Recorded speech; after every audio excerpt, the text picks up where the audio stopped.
Hey everyone, welcome to the Wrestling Experience Where we've set up three guitars on a wall match that we're gonna have right after this. that we're gonna have. I'm not gonna sign this contract. I'm just gonna be like Bailey. This match is not official until I sign a contract.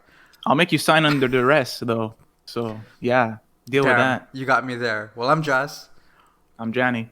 I was gonna say I am the number one contender, Jazz. And I guess you're the guitar guy, you're the champion. I don't know. I don't know what to say. Um, Works for me. And we are here to recap Monday Night Raw. But first, a quick plug. Make sure to subscribe to our channel, and you'll find all the information in the description box below. Pretty active on social media. And yeah, Raw was kind of a slog to me. I don't know if you felt the same thing. We didn't really talk too much about Raw before coming on the air. But yeah, I don't know. Yeah, I mean, there was some good stuff, but there was some bad stuff. I feel like that's just the expected thing every week here. And some weird stuff too. Yes, yes. We'll get to that. You just put something into my mind. Like I'm having like a flashback right now. Well, there you go. But the show opens up with Randy Orton, who reminds us that 8 days ago he defeated Drew McIntyre and he became the 14-time world champion. And he starts talking about how, at this point people are talking about the best of the best, but actually that doesn't do me justice because I am the best, period. I'm better than John Cena. I think he mentioned The Undertaker. He mentioned Edge, Ric Flair. But most importantly, Yeah. he's better than Drew McIntyre. And Mm-hmm. and the whole conversation always comes back to him about how Triple H protected him, about how management, chose him, how they picked him and everything. But actually, everyone is mistaken. He's in this position simply because he's the best. And the way that, honestly, that Randy Orton has been in 2020 is kind of hard to disagree with that, right? Yeah, he's been very great. This is a great promo from Randy Orton. He even starts to refer to himself as not just the legend killer, but he's become the legend himself. So how does that work? Is he going to eventually have to like feud with himself? I'm not sure. And he basically dares anyone to try to take his title because it's not going to happen in his eyes. Mm-hmm. But he gets interrupted by Alexa Bliss, right? And I thought to myself, I'm like, maybe she's going to win the WWE title or something. She's looking And creepy with that smile of hers, huh? Yeah, and so she's in the ring, and then the Fiend's music starts, like the Fiend's like signature sounds, the screeching and stuff starts to happen. But Drew McIntyre strikes instead, and he starts to beat up Randy Orton, and he gets quite a few good shots on him. Mm-hmm. And then when he's done, Miz and Morrison from the back, they try to cash in the Money in the Bank, but I think Drew noticed, and he was like, nah, and he basically prevented them from cashing it in. But this wasn't an official cash in, Mm-hmm. so Miz gets to say he never did Yeah. even though he was thwarted. So So that was a strong opening segment, though, I oh, would for say. sure, 100%. I thought this was a really, really good opener. There was a lot of stuff that happened, right? Like you still have Randy Orton and Drew McIntyre. Drew McIntyre officially, I guess, putting it out there that he wants a rematch. Then you had Alexa Bliss, and there's a lot of details about Alexa Bliss. First of all, the glove you see, I believe it says "play" and "pain" Yeah, on each side. she did And this. yeah, exactly. And she did this, and essentially, like, she basically, like, dropped the one that said play, and you had pain on there. I just thought that was a really, really cool detail. And then her demeanor change. I think Alexa Bliss is knocking it out at the park. It's not Agreed. an amazing story, and there's a lot of creepy, weird stuff also going on, but Alexa Bliss is kind of hitting out at the park. And the whole Miz Morrison stuff, I think, was pretty cool. And it doesn't really end there because next up, we're backstage, and the Miz is furious. And And I mean, rightfully so. Both of them were upset. well, yeah, because Drew McIntyre has no business to intervene in their affair. He was so close to cashing in. Drew is just jealous of his fame and his success, and just because his dream is over doesn't mean that he's gonna shatter everybody else's dream, right? No, of course not. Like, it's not fair for Drew. He basically calls him a selfish child. And basically, Morrison adds on and says, well, we challenge you. They want a match against Drew, a 2-on-1 handicap match. And I mean, we'll see if Drew accepts later on. But yeah, he could have cashed in on Randy Orton for the second time and been a champion. But like you said earlier, I do like the three potential challengers lurking around Randy Orton in the Mhm. Fiend, in Drew, and in Miz. Yeah, But exactly. otherwise, we can move on to the most exciting match of the night, right? The guitar on a pole match. I guess so. Exciting could be Nah, one way of describing it, but before the match, it was Elias, fine. yeah, exactly. But before Elias kind of goes on, he talks about his album, how it hit #1 in the charts. So congratulations to Elias, good for him. It's And great. he talks about the guitar in the pole match, and he's like, listen, I'm making hits after hits, but tonight I can do something really beautiful. I can climb that pole, I can pick up that guitar, and I can smash it right on Hardy, and that will be another great hit. So nice Hmm. play on word or pun or whatever you want to call it. We are going to Uh, get a live acoustic performance of his song Amen, but Jeff Hardy interrupts and we have our match going on, right? yeah, And it's not super amazing. I noticed that Jeff early on gets to do that the basically the dive on the outside with the steel steps that he failed to hit at the Hell in a Cell pay-per-view. But he successfully hits it here and he takes control and he almost grabs the guitar early until Elias just javelin launches a stool at him. that was just And then we could amazing. that was funny. And then there's a commercial to break up the match. And then we have a lot of stuff going on post commercial until Jeff finally makes it to the top to smash a guitar on Elias's back. Uh, and that's our match pretty much. What did you think? Yeah, I mean, I thought it was okay. It was a pretty decent match. I mean, the whole story of the match again, like you have Elias working on Hardy. Hardy kind of makes that face comeback, and then we kind of get to see like a bunch of basic moves. I thought the match was all right. I just don't think that this feud is over. I think this feud is going to probably continue, maybe well past Survivor Series. So, But it's weird that Elias kind of looked bad, like he lost, yeah. and he kind of like he won the last one, but he still kind of lost. Yeah, I don't And know. I don't really know what's next for Elias. He just came back and he hasn't really looked super strong. And yeah, I don't know. I yeah, just it's like a weird decision. Like maybe it's just over and that's it, and it was a one-off thing, but it doesn't feel like it is. yeah, exactly. But we do have the team of Mandy Rose and Dana Brooke versus Sexy muscle friends, come on. Sexy Muscle Friends versus Shania. Before the match officially begins, Lana makes her way to the ring because she's so eager to get a Samoan drop on the announce table. And that must be it, right? And the match begins, and Mandy puts Nia in an impressive submission hold, and she followed up with an amazing knee to the face. I think again, Mandy Rose has probably the best knee to the face in the whole business. But a really impressive display of tag team from the Super Muscle Friends. Is that what you? The Is that sexy muscle the friends. Sexy Muscle Friends? Yeah, and this whole point, like, and let's not forget that Lana's there, but the heels are just completely distraught by Lana. Like Shayna's yelling at Lana, and Everybody hates Lana here. exactly, but like that kind of causes them to be distracted. Lana intervenes at one point, and then like I believe Dana Brooke almost got a 2 count. Well, she didn't get a 2 count, and then Nia Jax, I believe she pushes Dana onto Lana. Lana falls, and then she gets a roll up for the win. So it was kind of a mess towards the end.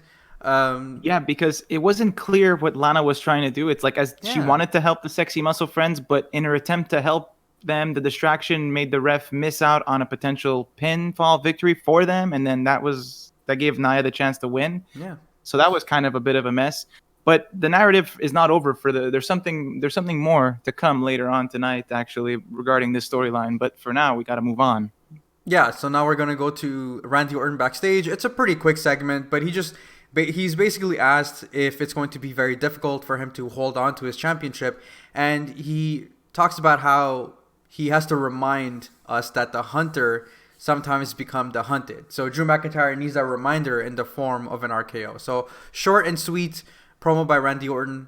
And after that, we're going to jump to R-Truth, which I just think that this whole thing was weird. Like he talks about, facing or sorry, getting an autograph or getting his water bottle signed from Bobby Boucher, but instead he gets a match against Bobby Lashley. And he talks This about is brilliant. I don't know what are you talking about. This is actually amazing. Like I didn't feel he's it. interviewed. I don't know. Maybe I'm just a huge fan of that movie, but he was basically asked how he feels about his match against Bobby Lashley, but he's like, "Oh no, I thought I was meeting Bobby Boucher and I was getting an autograph and getting my water bottle signed." But then R-Truth actually doesn't want to fight him at all. Like he's kind of like, "Let's not fight." But Lashley's like all business, and he pretty much takes him out very quickly, right? And then Oh my when God. R-Truth is like knocked out, Drew Gulak comes to try to win the 24/7 title. Lashley's like, nah, and he like locks him in the Hurt Lock as well and knocks him out. But he lands on R-Truth, so he's actually able to win the title. Yeah, that was just really amazing. But I mean, listen, the whole segment wasn't bad. I just thought that like, I mean, what I did find funny is R-Truth was like pleading his case. He's like, listen, I'm a champion, you're a champion. I'm just gonna lay down. No one needs to be hurt. And, you know, he just kind of tells Lashley to pin him. He actually tricks Lashley. He kind of gets maybe some offense in, like maybe a kick. But, you know, Lashley kind of easily puts him down in the Hurt Lock. Yeah. And, yeah. Poor R-Truth. Didn't last long for him. Poor attempt on R-Truth. He tried. And we're basically backstage with the Lucha House Party. They hear about, you know, R-Truth kind of laying down in the ring. But then they encountered the giant bodyguard of AJ Styles, who kind of just scares them away. So we kind of knew that was like a thing. I was like, I mean, I guess a little bit of foreshadowing because AJ Styles is coming up, but like before that, there's a brief segment with Nia. They asked Nia about Lana, and she doesn't want to hear her name, and she's upset. And I think Nia wants to end her career tonight, so Nia's gonna have another match later with Lana. So Nia Jax, the workhorse, doing double duty, crazy stuff.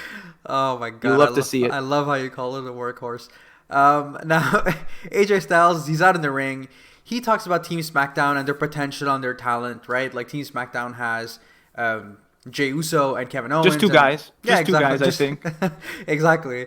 But so far, right? It's just two guys. Yeah. But Raw has the advantage because they don't have someone with the it factor, that leader, that because person. They have three guys. Exactly. That person that can dominate. You know, someone like AJ Styles, right? AJ Styles is the leader. He actually calls himself Captain Styles. And great name. Good moniker. Yeah, amazing. And he brings out his teammates, Sheamus and Keith Lee. And he's so nice and supportive, you know. Like I love this guy. He's like a cheerleader. He talks about guys like your success is my success. You know, Keith Lee cuts him off, and he's like, "Listen, nobody agreed to calling you a captain." And Sheamus actually, you know, he's like, "I actually have to agree with Keith Lee." You know, you might be feeling brave with that big guy, but I'm never gonna take orders from you, fella. And and AJ was trying to get Sheamus to like agree with him, like, "Oh, like, come on, tell Keith Lee that like I'm the captain." And he's like, "No, I agree with this guy for once." Which was kind of nice to see. Yeah, and then get these hands, man. Braun Strowman comes out. The Strowman Express, yeah.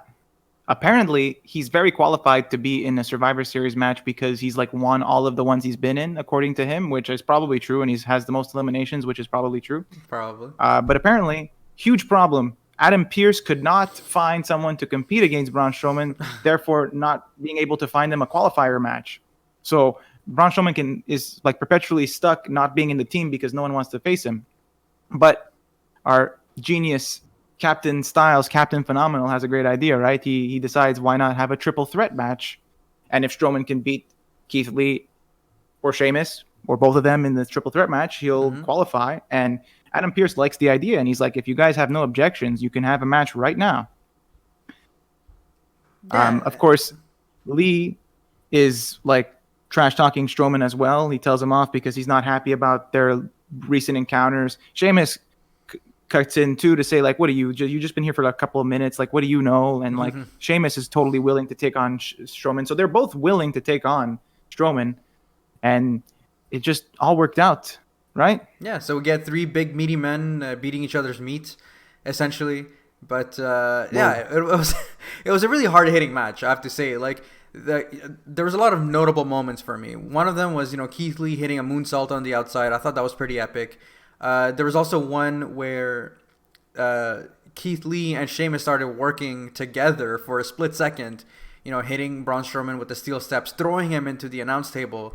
But my favorite moment was essentially Sheamus was in the barricade, like was on the barricade, putting a sleeper hold onto Keith Lee. And then out of nowhere, like a freight train, Braun Strowman just comes in and destroys the whole barricade. I thought that was a pretty cool moment. But besides that, like, the match was pretty good. I mean, you know, Keith Lee is about to go for his finisher on Braun Strowman. Sheamus hits him with the Brogue Kick, and then Braun nails Sheamus with the Power Slam for the win. But, I mean, I was kind of... Like, the way that they presented this match, I kind of had a feeling that Braun Strowman was going to win this and also pin Sheamus just to protect Keith Lee. Like there was no way that Braun Strowman wouldn't win this, which was the only problem with the match, really. Like, it was just set up for whatever. I mean, we do get a very golden like segment post match, but before we talk about it, I just want to say, like, I really enjoy Sheamus like more than ever since his match with Big E. Like, I think he's been amazing. Like, he performed the white noise on Braun Strowman, which I thought was crazy. And there's also a wonderful spot where it was like a superplex power bomb, and I'm like, how did the ring not break if two of the people involved were Braun Strowman and Keith Lee? And like, we know that the ring breaks whenever someone like that's there, but I guess they reinforced it really hard here. Oh yeah. But yeah, obviously Braun Strowman wins. But the post-match segment is actually amazing because AJ Styles comes back because he was on commentary the whole time, right? And he kind of wants them to like, okay, shake hands, everybody. We're a team now, you know? And like Strowman's fired up. He's like, I this is what I'm willing to do. Like, I'm willing to do everything to win. Like, and he's willing to put his differences aside with Keith Lee, and they shake hands, and it's great. Sheamus is not as eager because he was the one who was defeated, so he doesn't want to shake his hand. He kind of like slaps his hand down, but gives him a hug, and AJ Styles is now super happy about it, which is great. Except he faked them out. Sheamus leans back and hits Strowman with a bro kick, sending him out. Keith Lee decides to get involved. He takes Sheamus out, and then AJ Styles, I guess, decides why not, and he like basically kicks Keith Lee out of the ring, and then complains, why are you guys, why is this happening? And it's actually pretty amazing stuff. I thought this was great. Yeah, it was phenomenal, if I might even say. All right, so we're gonna jump into this next segment, which I thought it got a little steamy, it got a little hot. I don't know how you felt. But Angel Garza, he talks about a little bit. Well, there you go. Angel Garza talks about his relationship with us, the WWE universe. He's being intimate, with us. He's like, I actually felt very uncomfortable and safe at the same time. I didn't know what I was thinking. And then he basically talks about his irresistible smile, and he gives us a rose, and I'm like, okay, all right, Angel Garza, I'm all for it. Whatever this is. Don't fall for it, man. You see what he did to that girl from The Bachelor when Retribution showed up? Don't fall for it. He's tricking us. That's true. Damn. But it's so hard to resist. Well, yeah, So, okay. This is not really part of Raw, but I wanted to talk about this. It was The Undertaker giving a tombstone on a scarecrow. Oh, yeah. On Jimmy Fallon. What was that all about? Like, I don't want to take too much time, but I think I've seen it all now. The Undertaker freaking tombstoning a scarecrow. 2020 is truly a blessing in disguise. Oh my God. I don't know what to say about that. That's just strange. Like, I'm in my whole mind is in shambles here. Let's not talk about it too much. I'm sorry I did that to you, but hey, we're gonna jump into Drew McIntyre, your favorite. He's backstage, interviewed by Charlie Caruso. She mentions, basically other superstars that are also kind of gunning their way into the title scene. Like, what is he gonna do to reclaim his title back? And Drew's like, listen, I'm just gonna, force Randy's hand, and I'm gonna get that rematch so the Fiend can back off. And of course, Drew McIntyre is a fighter, so he accepts Jomo and the Miz's challenge tonight for a 2-on-1 handicap match. Yeah, so he's Randy Orton's guardian angel, and he has Claymore's 2-for-1 on sale special for Miz and Morrison tonight. So. Yeah. Solid promo from Drew McIntyre. So, next up, we have the Firefly Funhouse. What did you think about this? I don't know. It was weird, right? This was the weirdest thing. Like, so Bray Wyatt dedicates this one to the 3 most important letters, which is the RKO, right? Mm-hmm. I mean, Huskus the pig was like, is it pig? PIG? It turns out it wasn't. I mean, I can totally get behind PIG, but I guess not. Sister Abigail says Orton can go bleep himself. He can go F himself, and I'm like, okay. She has a potty mouth. Yeah. Alexa didn't like that. Alexa's like, there's no swearing here. So she tells Alexa to F off.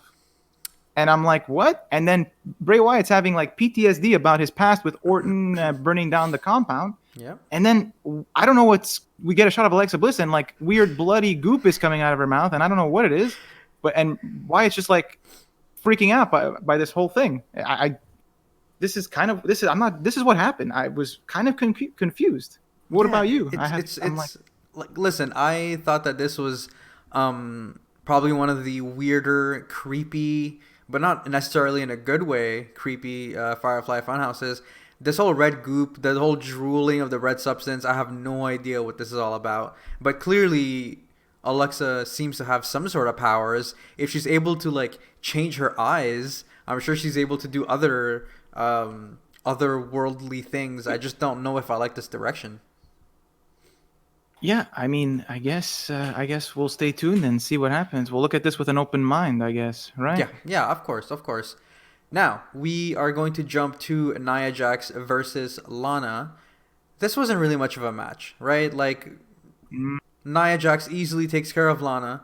But what I did want to talk about, or at least bring up this point, we see a video package of Lacey yes. Evans and Peyton Royce.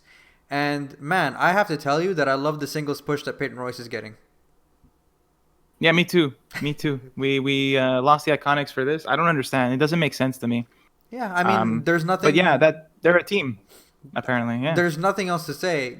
Honestly, I feel like Billy Kay, with the way that Billy Kay was performing last Friday, I think that Billy Kay might actually have a better singles career than Peyton Royce. But hey, anyways, let's just say that we'll see how that goes for the team of Lacey Evans and Peyton Royce. But again, not a surprise. Nia Jax wins this match, and there's a seventh Samoan drop onto the announce table on Lana. So poor Lana. Poor Lana. For real. We've But gone too far when we used to hate her for being Bobby Lashley's wife. yeah, yeah. I mean, We've gone too far. I take back everything I've said. I do feel bad for her now. But hey, we have a VIP lounge with the Hurt Business. R-Truth is backstage with a neck brace on, and this is basically a little bit before the VIP lounge, but he basically sees the Hurt Business and he kind of walks the other way because he doesn't want to, mess with them. But they Back to offered him a water bottle. That's true. With their signature, yeah. So now Lashley has a message for Sami Zayn. He talks about, listen, like no more games, no more talking. At Survivor Series, I'm gonna put your ass to sleep.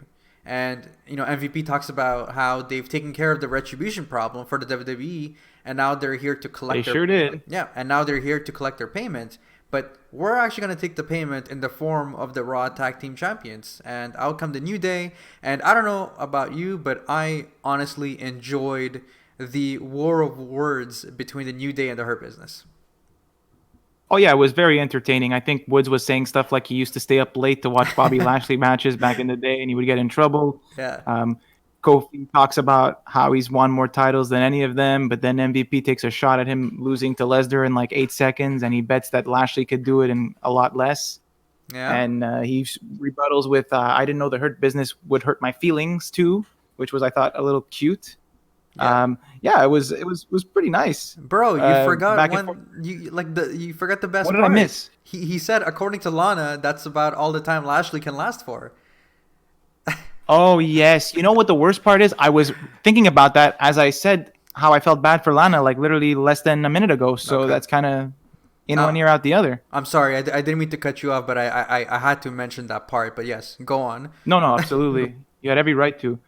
But aside from that, we have a match, right? That between the New Day and Shelton and Cedric Alexander, Yeah. and with MVP and Lashley ringside. It's a What pretty do you good think of the match. match? Yeah, I thought it was pretty good. Yeah. I mean, one of the most notable moments for me is Xavier, ever since he's come back from his injury, has looked really impressive and has shown a lot of powerhouse moves. I remember at one point he picks up Cedric Alexander for a suplex, but he's like suspended in the air for like the longest time, and he's like flexing his muscles. But we do see a really, really good team dynamic between Shelton Benjamin and Cedric. Sort of like Shelton is sort of like the like the sensei or whatever, and Cedric is like the like the young. I believe even MVP calls him a young lion essentially, and how Cedric can kind of learn from Shelton, which is pretty cool. But MVP on commentary was enlightening us with facts. He also yeah, said that Shelton was the first person to defeat Kofi Kingston, yeah, which was absolutely. interesting too. I didn't But even know that, or I didn't remember that. yeah, but towards the end, we really see an impressive win from the Hurt Business with Shelton.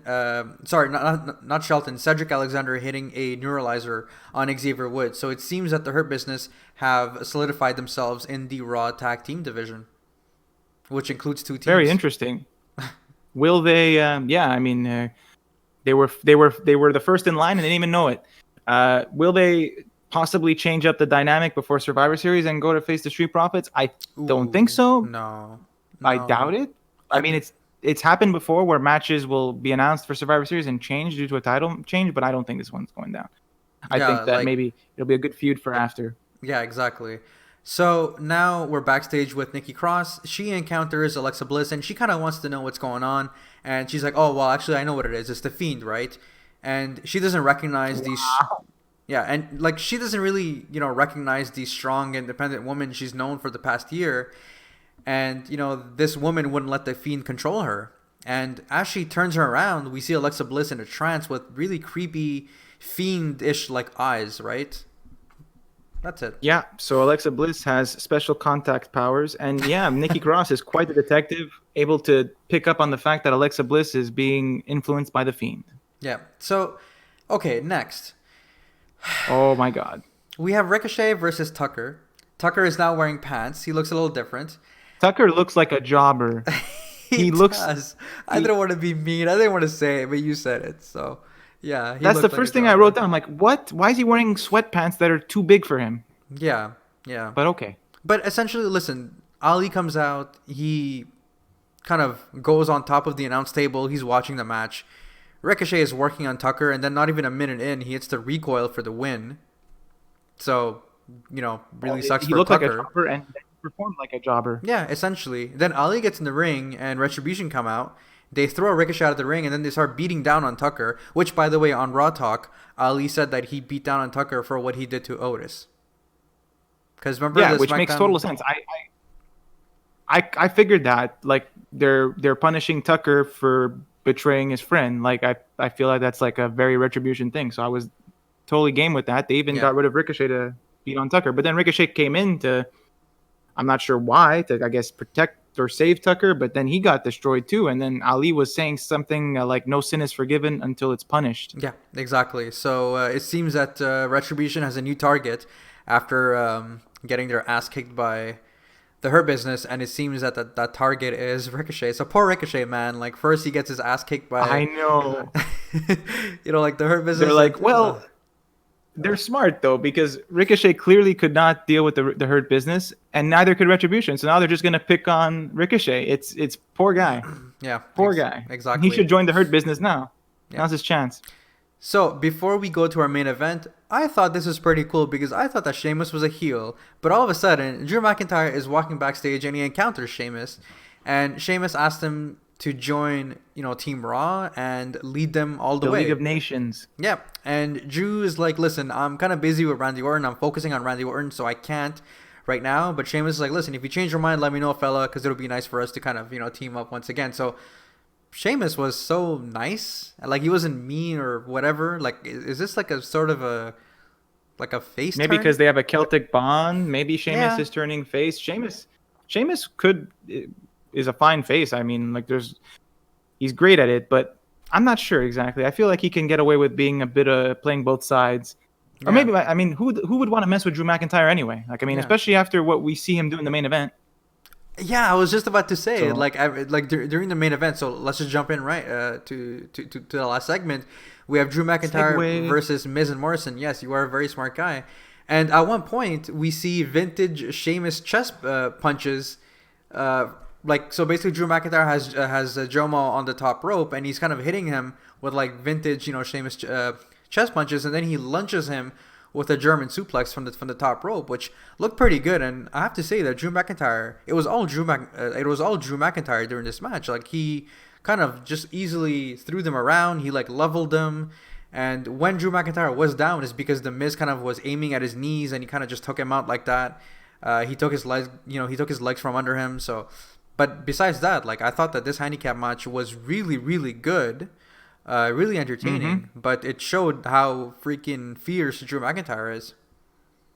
It's crazy because they somehow managed to make both of them look like the Miz and Morrison and Drew McIntyre look strong. Yeah, The way this match was booked, because yes, Drew McIntyre is like an unstoppable monster. You can't beat him. The only offense they get is when they like use trickery and blind tags and like underhanded tactics.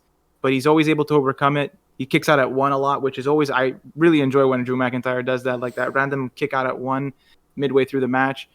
but he's always able to take them out. And the way he wins is quite amazing too, because he's basically going to beat Miz until Morrison pulls him out, and then he does an amazing dive from outside, from the ring to the outside, Yeah. and then he's able to take out Miz and win the match. It was just all good stuff. I really enjoyed this main event, and I really enjoy the way they're still booking Drew McIntyre to be like a top dog. And I like this doesn't hurt the Miz or Morrison at all, unlike what they did with like Lars Sullivan, for example. Yeah. Maybe I'm just too biased and I like Drew McIntyre because it maybe was the same thing and I'm just looking at it through No. lenses. Who knows? I mean, maybe I'm biased too because I love Drew McIntyre as well. But no, I have to say that the Miz and Morrison did have a really good showing. They're heels, so I didn't really expect them to kind of defeat Drew McIntyre in this match. What was interesting was also post match because Drew McIntyre is celebrating. Randy Orton comes out of nowhere, hits him with an RKO. He kind of raises his hands in the air. With his belt up, and then we see the Bray Wyatt laugh, and that's how Raw comes to an end. Sorry, we hear the laugh, and that's how Raw comes to an end, essentially. You can always tell when the camera is awkwardly showing just like the guy's neck up because Randy Orton's got to come out of nowhere. So you can always tell when it's about to happen. There you go. But yeah, I mean, going over Raw, it had some great moments, especially the Drew McIntyre, Randy Orton, Miz stuff. Had some weird moments like the Firefly Funhouse, Alexa Bliss goop stuff, and like just Tucker becoming a jobber and stuff like that. Yeah, it was Sheamus. Sheamus has been like amazing for the since he returned. I've been a huge fan. New Day and Hurt Business is a nice feud that I'm looking forward to. So it was okay. It was a good episode. It was I don't think it was that bad. You made it sound pretty bad at the beginning. I know I did, right? Like now that I think about it, and I hate it. I hate the fact that when we kind of go back and we talk about it, you're like, oh, it's not really that bad. But at the end of the day, it is a grind. I didn't think that all the matches were spectacular. But, for sure. Besides that, again, I do agree with you. I think Sheamus is, hitting it out on all cylinders. I didn't really personally care for the guitar on a pole match. And I personally don't care about the whole Elias Jeff Hardy feud. That's just me. I do think I'm going to let this whole Bray Wyatt, Alexa Bliss thing slide. I don't know what they're going to do with this. Alexa Bliss now has weird, droopy, red, gushing powers, and her eyes can change. Who knows where that's going to lead us. Mm-hmm. It certainly will lead to Bray Wyatt winning that title. I can't imagine them going through all of this, all these mind games with Randy Orton, only for them to lose and not get the title, right? I mean, I think so. It seems to make sense. Yeah. They wanted him to be the champion, but then they also wanted Roman to come back, so they brought Roman back, and then they shipped him off to Raw, so it seems logical. Yeah.